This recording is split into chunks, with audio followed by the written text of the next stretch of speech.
Okay, everybody, here with Mike King. You know him from Profiling Evil at CrimeCon. You were saying this is your third one? My third CrimeCon. And what have you thought?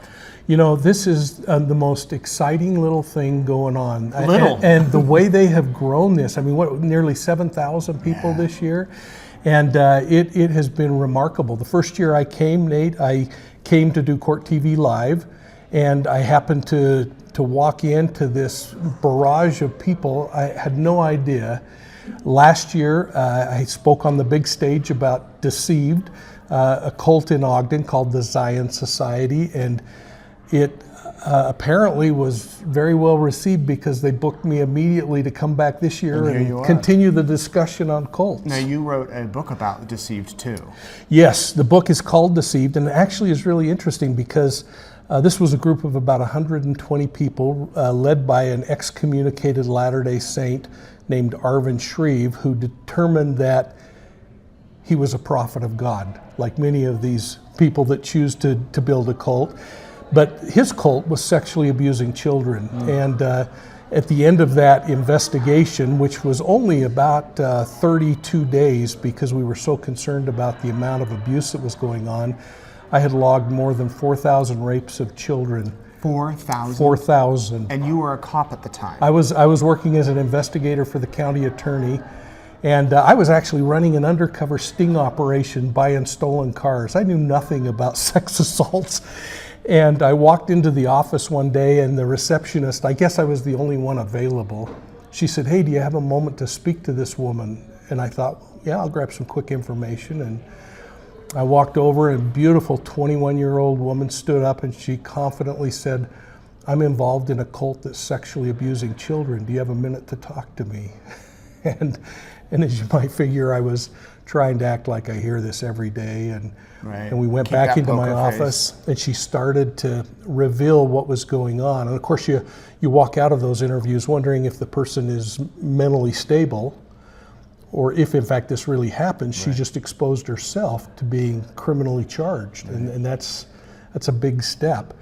When we sat down, and when I sat down with the county attorney, or for many jurisdictions it's the district attorney, and explained what was going on, we both were kind of like, we better get some other proof to this idea before we launch an investigation. But because there were allegations that law enforcement was involved, and as always is the case in these cults, you know, somebody on the inside is involved, we had to do it pretty discreetly. So I got another detective to help me, and at the course of about 30 days, we ended up with enough information to hit the compound, which was a massive search warrant that morning. There were 70 police officers.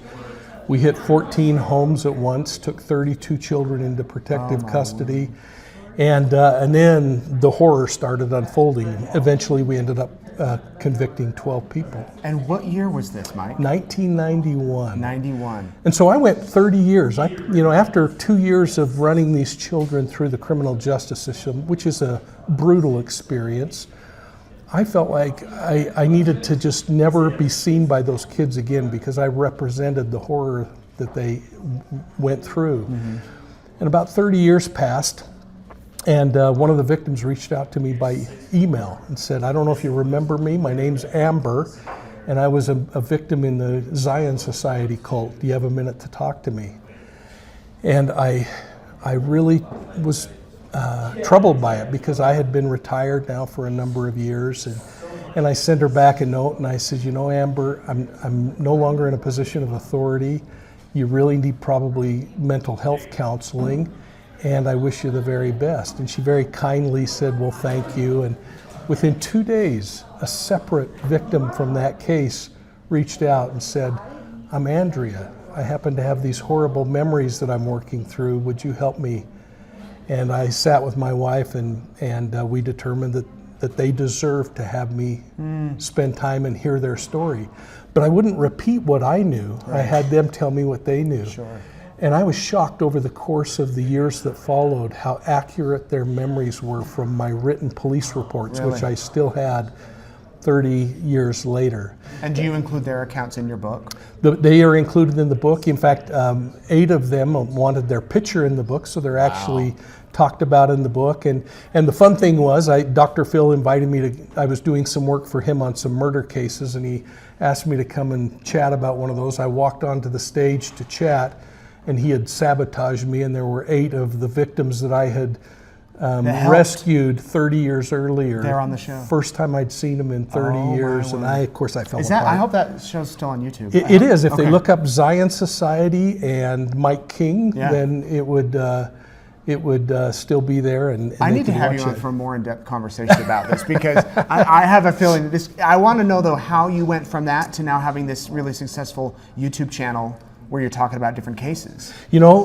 COVID, and my kids said, "Hey, we're so tired of hearing you talk about these old cop stories that you ought to just yammer on." Here's a mic and a camera. And they videoed one and put it up, and for some reason it resonated. And as you know, my thought is always reduce the sensationalism and just talk about the factual basis of cases. And I really believe our listeners are smart enough to figure out what's true and what isn't. And so I really push on doing case review by evidence rather than emotion.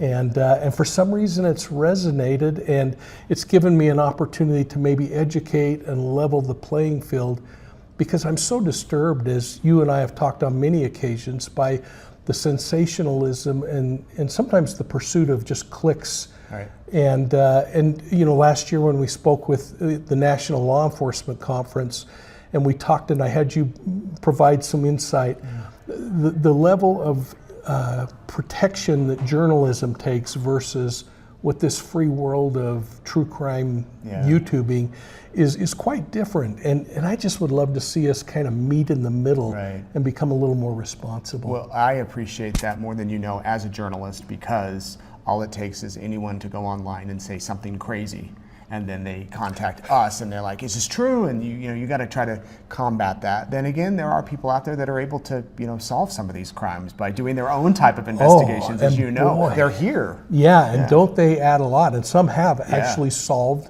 cases that. And this is another kind of pet peeve I have, or a bully pulpit, is that law enforcement has to move into at least last century and start embracing the true crime community and figure out how to really use true crime and give assignments. And I thought the Delphi case, for instance, was a perfect example of law enforcement actually giving an assignment. If you remember when Anthony Schott's name blasted out, they gave an assignment to the public of, we need something on this information, this person, this profile. And I thought, this is the perfect example. I think many times, watching the Daybell, another ritual case that you know intimately, and you'll be speaking on here in another couple of hours, I think. The dynamics are so similar when we talk about cult behaviors and the kind of people that are so interestingly groomed by cult leaders. And I remember Dr. Margaret Singer saying once that if people knew from the get-go what they were in for, they would never join a cult. And that's why these cults are so good at grooming and boiling the frog really slowly. And finding those people, they know who to target. I feel in many cases, they know the personality type. Maybe someone needs a friend, or maybe they need acceptance or valued. And if you can give that to them, they're in. Oh, absolutely. And that's it, is make them feel important, isn't it? What was interesting in the Zion Society case, most of the predators were women in the Zion Society case, which is really unique compared to other kinds of cases. Now, the leader was a pedophile and a sexual pervert who instituted a lot of doctrine, but then he had the women conducting many of those assaults. But when that group was broken up, I found it interesting because I then went to the Attorney General's office and took over the Ritual Crime Task Force for the state of Utah. And so every week I was having lunch with a self-proclaimed prophet of some polygamous group, trying to somehow create relationships where we could get information out of the community and try to understand what was going on. And I found it so interesting because members of the Zion Society cult, when they realized their leader was corrupt, just went and joined another cult. Just jump from one to the other. Yeah. We could talk all day. Mike's Yes, a we great speaker. So I'm going to have him on Courtroom Insider here in a few weeks. We will talk all day or all night or whatever. Profiling Evil. Check out his YouTube channel and the name of the book, Deceived. Deceived, an investigative memoir of the Zion Society cult. And I just released 4 weeks ago a brand new book called Wolves in Sheep's Clothing. Ooh. Do you have it here? It's sold in the CrimeCon store. Okay, I'll go check it out. And you can get it online. If you live in the U.S., I'll sign it and ship it to you for free. How's that? Yeah, So, go to his website and order one. Deal. Yes. All right, Mike. Good chatting. Thanks, Nate. Thank you for watching.